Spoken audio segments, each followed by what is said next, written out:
Good afternoon, welcome to GrainTV. My name is Cody Bills, this is Brock Shimano. Today is Friday the 23rd for the weekly wrap-up. Let's turn right over to the Fire Tip trading platform, see where we closed off the week here. Corn for December trading up 5.5 cents. November soybeans trading up 41.25 cents. Wheat Chicago up 4 cents, and Kansas City wheat trading up 1.25. One of the big pieces of news that came out actually after the market was closed here was the Pro Farmer yield report, or estimated yield and production report for the U.S. Brock, that came out after the market closed. I think it really influenced the market as we traded today in anticipation of this release. But do you think this is going to move the market on Sunday? I think it will have some effect on Sunday night.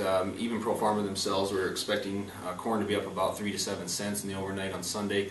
Soybeans to be up about 10 to 20 cents. So we are looking for a little bit of a positive influence heading into Sunday night. If we take a look at the numbers, we can see where we're going to get some of that bullishness from. The yield actually wasn't too far off on corn, only about 0.3 of a bushel lower than what the USDA is currently projecting. Soybeans only about 0.8 of a bushel lower. But what we want to look at here is the production totals that Pro Farmer was looking at. Quite a bit lower than what the USDA is currently projecting for both corn and soybeans. And what they were citing there is that they took about 1.8 million acres off of the projected harvested acres for corn, about 800,000 acres off the harvested acreages for soybeans. So those are a couple areas we're going to have to watch as we go forward. It might be a little bit of an area of contention, as we haven't seen the USDA really make any revisions to the harvested acres as of yet. Yeah, and a couple of really big highlights that they made in their report.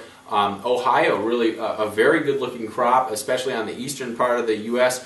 Illinois, they mentioned the dryness of the soil and the variability of yield potential as they move from field to field. They were talking about soil dryness below that of 2012, and you know how bad that was. The bottom line here is Illinois, it seems as though, may not necessarily have the best looking crop that it's had, and dryness really was highlighted there. When they talked about Iowa and Minnesota, that's an area that they talked about maturity. This crop is lagging in maturity, and I think it really leaves them susceptible still to the possibility of an early frost freeze event or even a normal frost freeze event. The bottom line here is that Iowa and Minnesota, I think, still pose a risk here to see some yield drag from potential freeze events.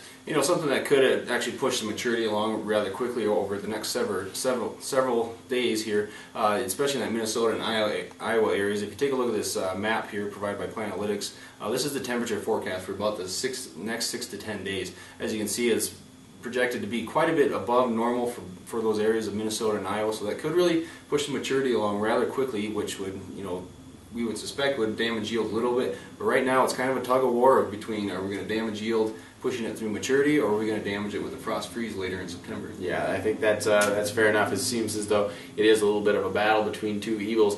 Other than that, guys, that wraps up this afternoon's show. Thanks a lot for tuning in. Remember, you can follow us on Facebook, follow us on Twitter, or give us a call at the office, 877-472-4607. Have a great weekend. We'll see you back here on Monday.